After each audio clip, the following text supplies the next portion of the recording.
Hello नमस्कार दोस्तों, मैं एक ही सर आपका स्वागत करता हूँ एक इंटरेस्टिंग यूट्यूब वीडियो पर। आज की जो वीडियो है वो ओसीएम के इम्पोर्टेंट डिस्टिंग्विश के बिटवीन के बारे में वीडियो है। राइट, एक थोड़े में इम्पोर्टेंट डिस्टिंग्विश आपके लिए लेके आया हूँ, जो कि आप उसको रिवाइज करेंगे तो इसमें चांसेस है कि इसमें से ज़्यादा क्वेश्चन आ सके, क्योंकि ये जो क्वेश्चन मैं लाया हूँ ये पिछले 4 से 5 साल पेपर के जो क्वेश्चन हैं, राइट, रिपीटेड क्वेश्चन है। राइट, रिपीटेड क्वेश्चन तो चांसेस ज़्यादा बन जाते हैं कि वो क्वेश्चन के आने के 2025 के बोर्ड एग्जाम में। राइट, अभी जैसे कि आपको स्क्रीन पर दिख रहा है बच्चों कि आपको देखो यहाँ पे फर्स्ट जो डिस्टिंग्विश मेरे सामने आपके सामने लाया हूँ मैं, वो प्लानिंग और डायरेक्टिंग का है। बट अभी इसमें चीज़ क्या है वो समझ लो। अभी सभी डिस्टिंग्विश में मैंने क्या किया है, आपको यहाँ पे एक शॉर्ट कोड दिया है, दिख रहा रहेगा आपको यहाँ पे शॉर्ट कोड। राइट, एक शॉर्ट कोड दिया है, दिख रहा है आपको।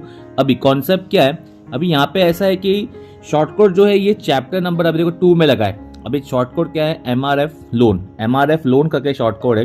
तो ये MRF लोन जो है चैप्टर नंबर 2 के कौन से भी डिस्टिंग्विश में, राइट, चैप्टर नंबर 2 से कौन सा भी डिस्टिंग्विश आ जाए, जैसे अब यहाँ पे प्लानिंग और यहाँ पे डायरेक्टरी लिखा हुआ है, राइट, दिन बाद में स्टाफिंग और कंट्रोलिंग आ जाए, या बाद में ऑर्गेनाइजिंग या डायरेक्टिंग आ जाए, या कोई भी जो 6 है वो पॉट्स क्रॉप जो है अपना प्लानिंग, बाद में organising, staffing, directing, controlling, coordinating, ये 6 में से कोई भी 2 अपना डिस्टिंग्विश आ जाए, हमको यही शॉर्टकट जो है यूज करना है।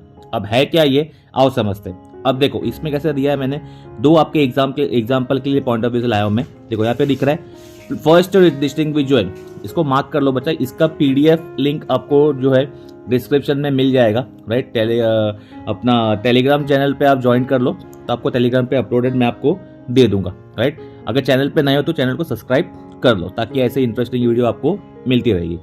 राइट, जैसे देखो वहाँ पे फर्स्ट ही लिखा हुआ है planning and directing. Planning and directing के बारे में बात करो, चैप्टर नंबर 2 लिखा हुआ है। शॉर्ट कोड जो है उसका MRF लोन है, MRF लोन है। फर्स्ट आ रहा है प्लानिंग और डायरेक्टिंग। सब M से जो है वो क्या है, मतलब बच्चा मीनिंग। देखो अभी इसमें कॉन्सेप्ट कैसा है, सबसे पहले हमको जो है मैं आपको बता दूं, जब बोर्ड एग्जाम में जब डिस्टिंग्विश लिखोगे, राइट, या आपको जो है T फॉर्मेट में ही लिखना है बच्चा, T फॉर्मेट में ही लिखना है, ठीक है ना। आपको T फॉर्मेट में लिखोगे तो यहाँ पे आपका मेन पॉइंट आ जाए, यहाँ पे एक पॉइंट आ जाएगा और एक पॉइंट यहाँ पे आ जाएगा, और हेड पॉइंट जो है यहाँ पे आ जाएगा। हेड पॉइंट लिखने के 2 तरीके, या तो आप इसको मिडिल में लिख सकते हो या इसको आप साइड में लिख सकते हो। राइट, जैसे आपकी टेक्स्ट बुक में लिखा होगा वैसे भी आप कर सकते हो, जैसे आपको कन्वीनियंट लगे वैसा, ठीक है ना। अभी जैसे यहाँ पे मैंने हेड पॉइंट यहाँ पे जो है बीच में लिखा हुआ है, ठीक है ना, तो आपको बीच में लिखो तो वो भी एक ज़्यादा कन्वीनियंट होगा, अगर आपको आदत है तो। नहीं तो आप जो है लेफ्ट साइड में भी लिख सकते हो। Right, okay. अब जैसे कि यहाँ पे लिखा हुआ है कि MRF लोन के बारे में बात करें तो M जो है, M मतलब यहाँ पे मीनिंग। राइट, यहाँ पे हर बार याद रखना कि स्टार्टिंग जो पॉइंट होगा वो मीनिंग ही होगा। राइट, इसमें देखो यहाँ पे प्लानिंग का मीनिंग लिखा हुआ है और डायरेक्टिंग का मीनिंग लिखा हुआ है, दिख रहा है आपको। राइट, प्लानिंग के मीनिंग की बात करो तो देखो एकदम शॉर्ट में लिखा है। Right, planning is deciding in advance what to do, how to do, when to do it and who is to do it, simple. Directing का मतलब क्या है, देखो directing is the guidance, inspiration, the leadership of those man and women constitute the real case responsibility of management. ऐसे करके आप 2 line भी लिख दोगे तो बहुत मोर देन इनफ होगा, ठीक है ना। अगर बात करूं मैं कि कितना पॉइंट आपको लिखना है, राइट, एक डिस्टिंग्विश में आपको पॉइंट कितना लिखना है, तो मैक्सिमम से मैक्सिमम बच्चा 6 पॉइंट आपको लिखना है। राइट, मैक्सिमम से मैक्सिमम आपको 6 से 7 पॉइंट काफ़ी रहेगा। 6 point is more than enough. M हो गया बच्चा। नेक्स्ट MRF का M हो गया। देन R है रिसोर्सेज। रिसोर्सेज मतलब क्या है, देखो planning is done as per requirement and availability of resources, ठीक है ना। रिसोर्सेज के अकॉर्डिंगली प्लानिंग किया जाता है, ऐसा लिखा हुआ है। यहाँ पे डायरेक्टिंग की बात करूँ तो it gives direction to the employees regarding use of the other resources. मतलब क्या, अदर रिसोर्सेज जो हमारे पास रिसोर्सेज पड़ा हुआ है उसके अकॉर्डिंगली एम्प्लॉय को क्या मिलता है, डायरेक्शन मिल जाता है। MRF का F बात करूँ, फैक्टर, ठीक है ना। फैक्टर मतलब ये किस चीज़ के बारे में बात हो रहा है, कि प्लानिंग जो है ऑब्वियसली हमेशा जो आपको पता है कि internal and external factor are consider in planning process. हम प्लानिंग करते समय इंटरनल और एक्सटर्नल फैक्टर को ध्यान में रखते हुए प्लानिंग करते। बट डायरेक्टिंग की बात करेंगे तो directing is related with always with the internal factor, जो कि है ह्यूमन रिसोर्सेज का। ह्यूमन रिसोर्सेज का आपको समझ में तो आ गया रहेगा, ह्यूमन बीइंग के बारे में, स्टाफ के बारे में बात कर रहा हूँ मैं। राइट, यहाँ पे अगर 4th पॉइंट की बात करूँ मैं, MRF हो गया। देन बाद में लोड, MRF हो गया, बाद में L, लोन का जो L है, राइट, वो है level of management. Level of management की बात करें तो top management is concern with the activity, ठीक है ना, and middle level is involve with the directing the employ. दिख रहा है आपको, top level is concern with the planning and the activity, middle level is management is involve in directing the employ, ठीक है। वैसे ही आपको फिफ्थ पॉइंट लिखना है ऑर्डर के लेवल। ऑर्डर की बात करूँ तो प्लानिंग में क्या लिखना है आपको, it is a basic first function of management process, ठीक है ना। ऑर्डर मतलब कौन से ऑर्डर में आता है, मतलब फर्स्ट सेकंड थर्ड। तो प्लानिंग आपको पता ही कि प्लानिंग जो होता है हमेशा जो है वो मैनेजमेंट में भी जो है फर्स्ट नंबर पे ही आता है, ठीक है ना। डायरेक्टिंग का भी आता है, it follows organizing and staffing for execution of planning, ठीक है ना। जो डायरेक्टिंग होता है वो ऑर्गेनाइजिंग और स्टाफिंग के बाद आता है, तो इसके लिए हमको लिखा है यहाँ पे it follows organizing staffing for execution of planning. Then बाद में एमआरएफ लोन का जो ओ है, एक और ओ है, राइट, हमने यहाँ पे देखा है। तो ओ जो है ऑब्जेक्टिव भी आ रहा है, ऑब्जेक्टिव मतलब उसका मकसद क्या है, to set goals and choosing, planning की बात कर रहा हूँ मैं, to set goals and choosing the means to achieve this goals, right. And then बाद में ऑब्जेक्टिव में यहाँ पे लिखा है to direct the subordinate to get the things done in the right manner, right. हमको ऐसे एक लाइन में लिखना है बच्चा, ठीक है ना। ये भी आप याद कर सकते हो, ठीक है ना। और इसको 6 पॉइंट इस मोर देन, पर यहाँ पे मैंने 8 पॉइंट लिए हुए क्योंकि वो शॉर्ट कोड के हिसाब से जा रहा था, राइट। तो 8 पॉइंट भी आप लिख सकते हो। आपको जो है 6 पॉइंट तो लिखने हैं, आप 7 पॉइंट भी आप जो है ज़्यादातर लिख सकते हो, राइट। नेक्स्ट लिखा रहेगा area of function, it include setting objective bye identifying the ways of attending the goal and selecting the best plan. अगर डायरेक्टिंग की बात करूं, it includes instructing, guiding, inspiring, communicating. जो हमने मीनिंग में लिखा था वो लिखा हुआ है। एरिया ऑफ फंक्शन कहाँ पे क्या चीज़ का काम करता है, यहाँ पे प्लानिंग के लिखा है कि हम क्या करते हैं, हम ऑब्जेक्टिव सेट करते हैं, और यहाँ पे हम क्या करते हैं, हम गाइड करते हैं, इंस्ट्रक्ट करते हैं किसको, एम्प्लॉय को, यानी कि ह्यूमन रिसोर्सेज को। आई होप कि समझ में आ रहा रहेगा। नेचर की बात करूँ, लास्ट जो लोन का जो एन है, it is a continuous nature, it exist in the whole life of the organization. जो है ये प्लानिंग जो है हमेशा चलता रहेगा, कंपनी जब तक है तब तक चलती रहेगी। प्लानिंग जो है फर्स्ट स्टेप है, फर्स्ट प्रोसेस है।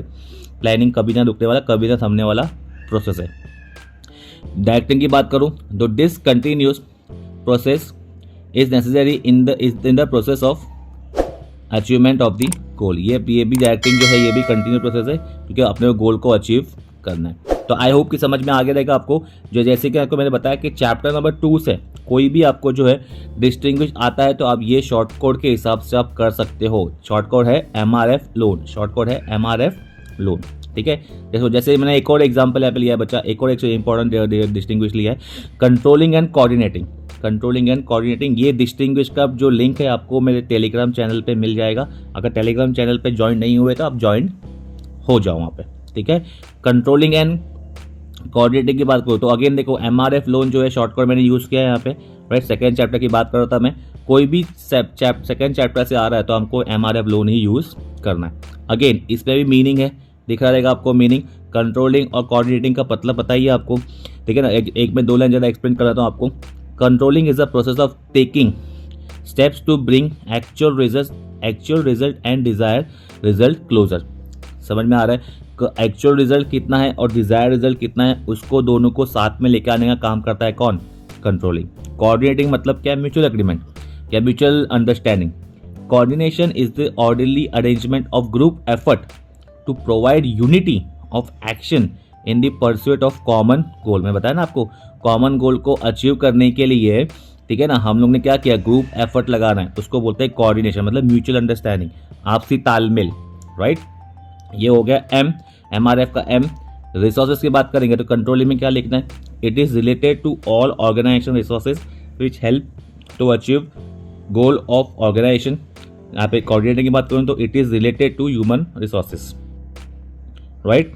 फैक्टर की बात करूँ, ये इंटरनल और एक्सटर्नल फैक्टर है, और यहाँ पे क्या है, it is harmonise of human, again मतलब ये भी इंटरनल फैक्टर ही है। हार्मोनाइजेशन ऑफ ह्यूमन रिसोर्स मतलब वर्कर्स के बारे में बात हो रहा है, एम्प्लॉयज के बारे में बात हो रहा है, राइट। नेक्स्ट बता रहा है लोन का जो एल है उसका मतलब क्या, लेवल ऑफ मैनेजमेंट कहाँ पे, ये कहाँ पे पाया जाता है, टॉप और मिडिल लेवल पे जो है रिस्पॉन्सिबल है ये कंट्रोलिंग एक्टिविटी के लिए, और ये जो है it is related to all the level of the management to achieve goal of the organization, ठीक है ना। ऑर्डर की बात करूँ तो ये एंड फंक्शन है, ठीक है ना। और ये इंपॉर्टेंट फंक्शन है ऑफ विच फॉलोज प्लानिंग, ठीक है ना। हमको ये लाइन लिख देना है हमेशा, ऑर्डर वाले में ये लाइन लिख देना है। ऑब्जेक्टिव की बात करूँ तो यहाँ पे देखो लिखा हुआ है, ऑब्जेक्टिव की बात करूँ तो यहाँ पे लिखा हुआ है to ensure that objective are achieve according to the plan.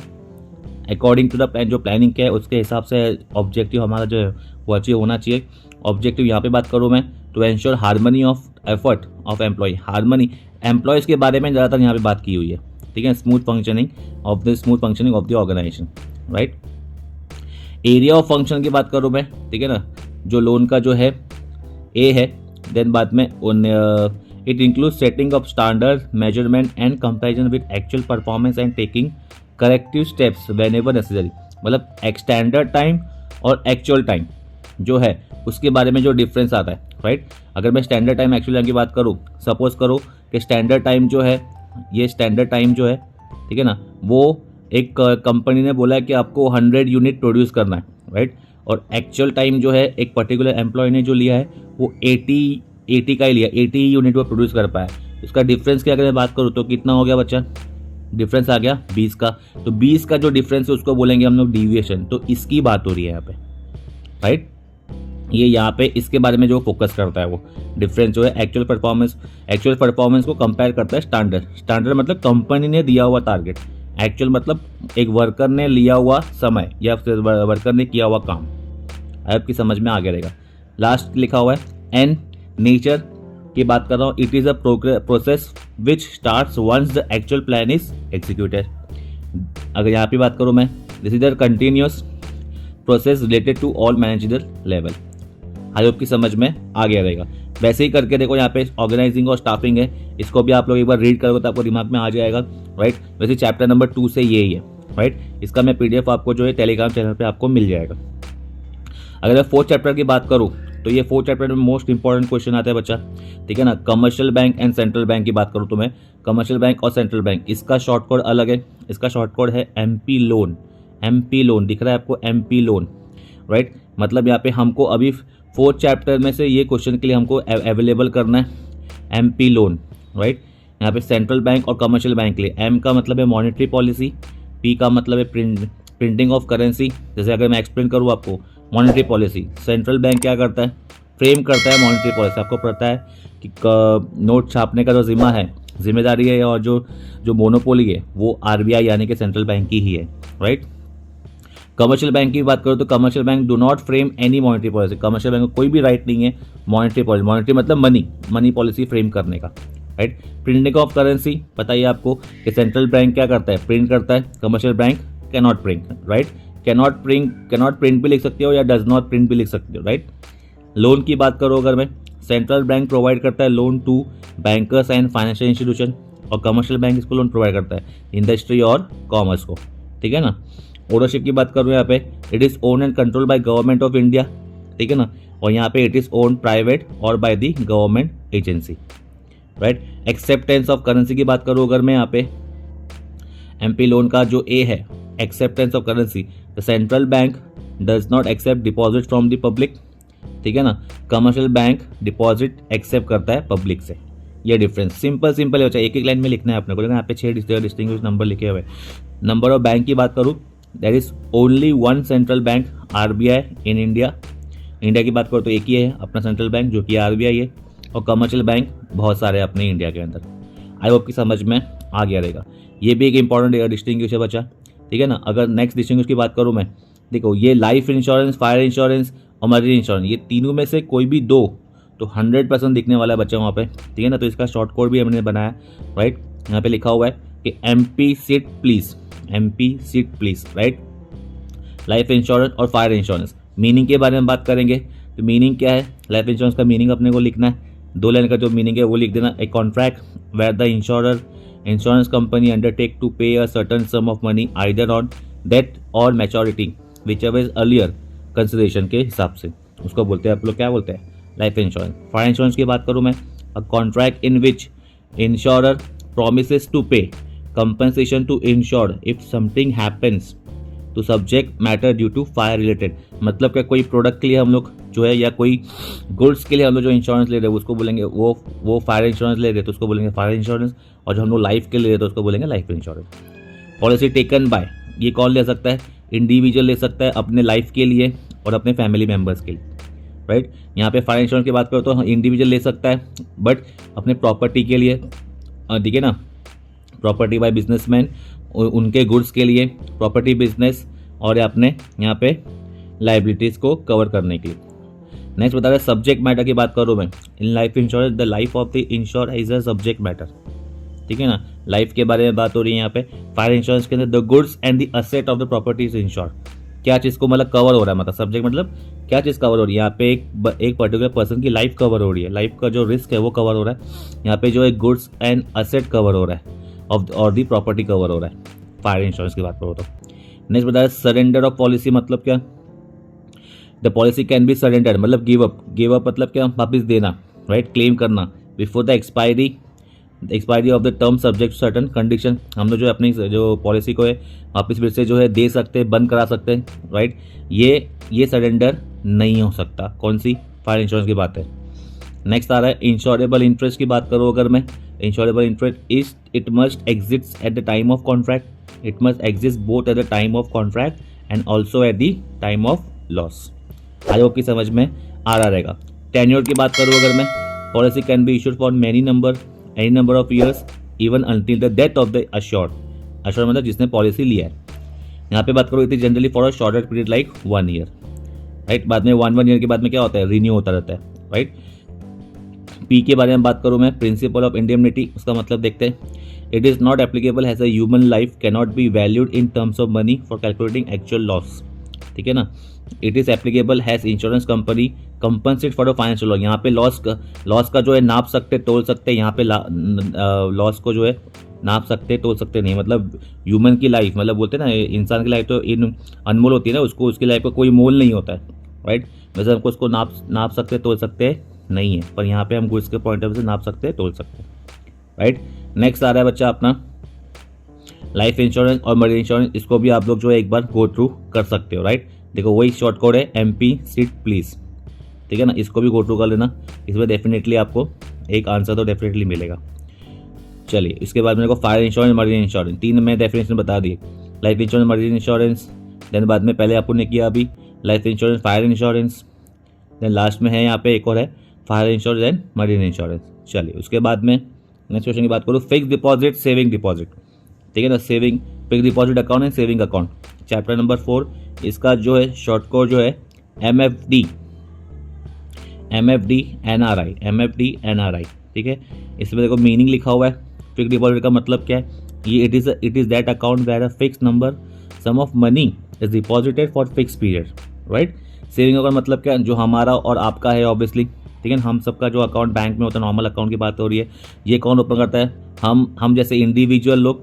It is that account which is open by individual in order to save what part of their money, हम अपने सेविंग जो है बैंक में जमा करते हैं उसको बोलेंगे सेविंग अकाउंट में रखते हैं। फैसिलिटी की बात करेंगे तो 90% of the amount of the fix deposit can be given has loan, ठीक है।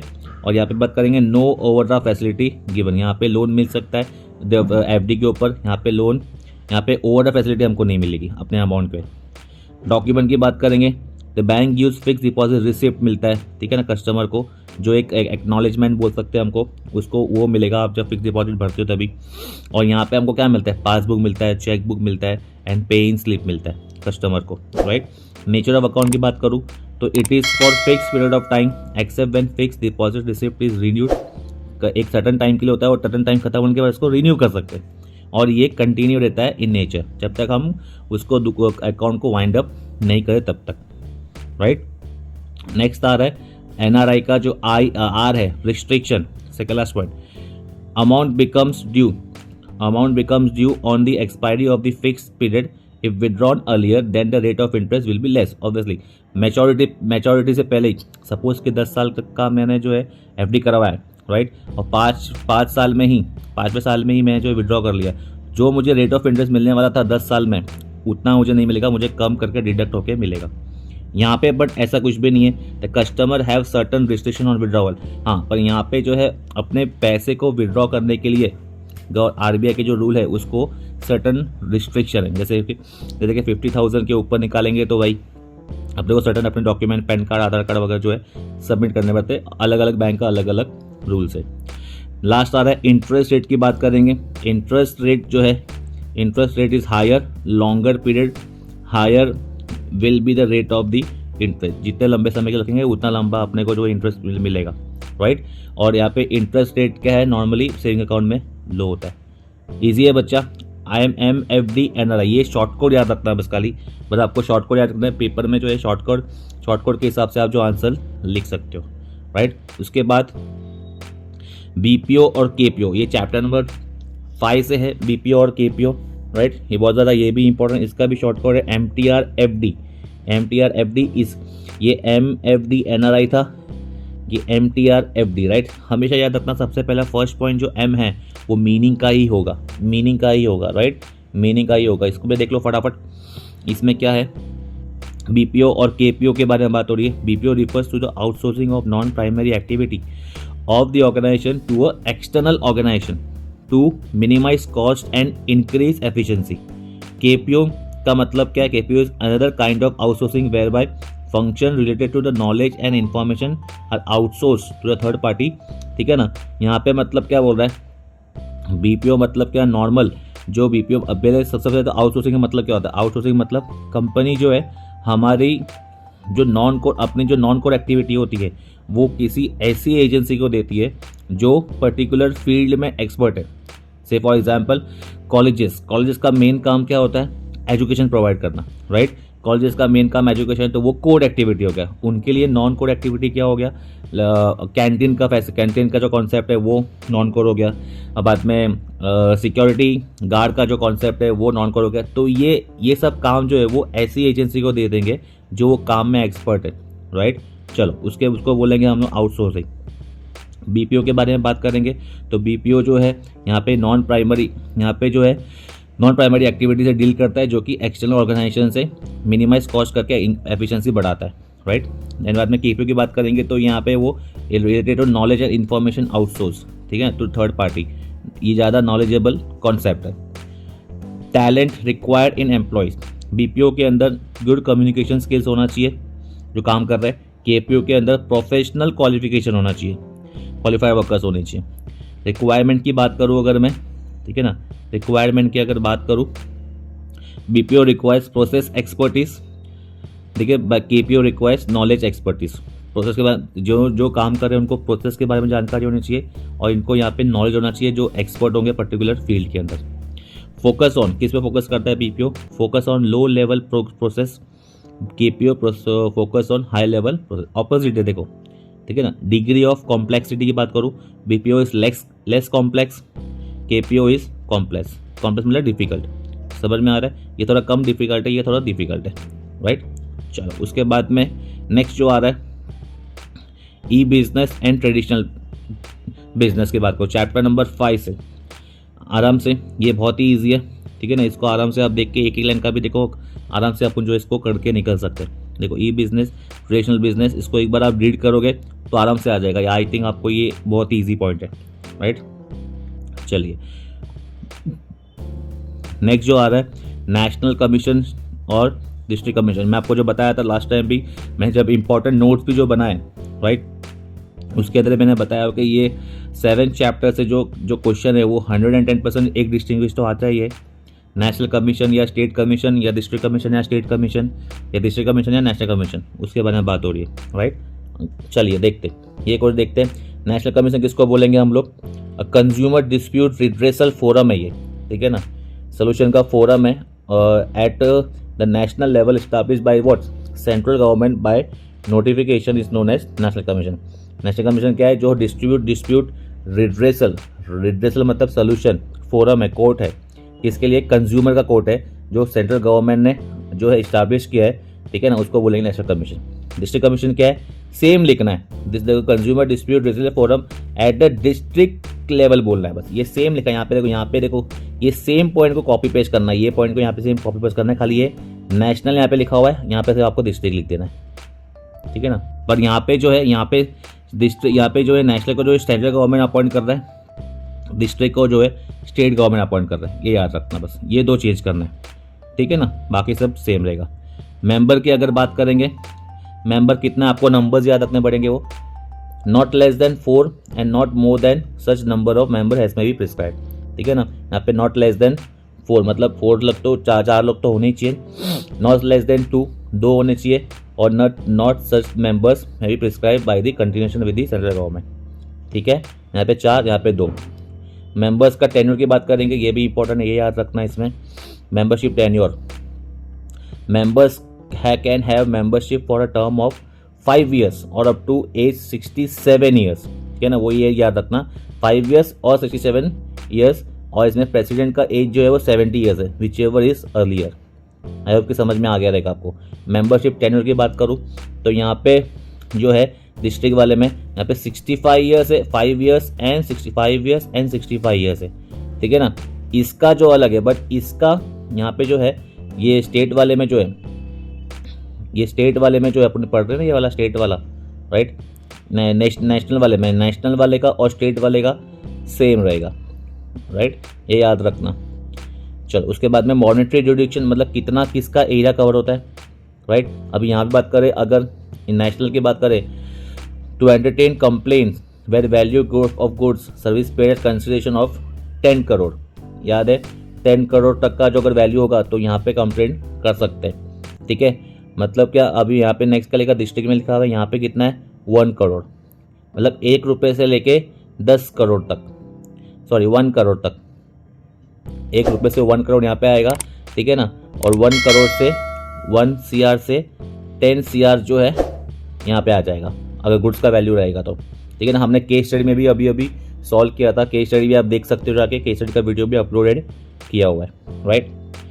एरिया कवर की बात करो, ये कंट्री कवर्स एंटायर कंट्री, ये पर्टिकुलर डिस्ट्रिक्ट को ही कवर करता है।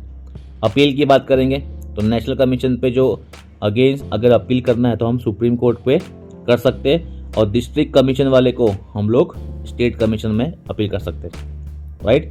प्रेसिडेंट की बात करेंगे, अगर the person who has taken a जज ऑफ सुप्रीम कोर्ट, मतलब कौन प्रेसिडेंट बन सकता है, हु हैज़ बीन अ जज of supreme court shall be appointed by the central government, ठीक है ना।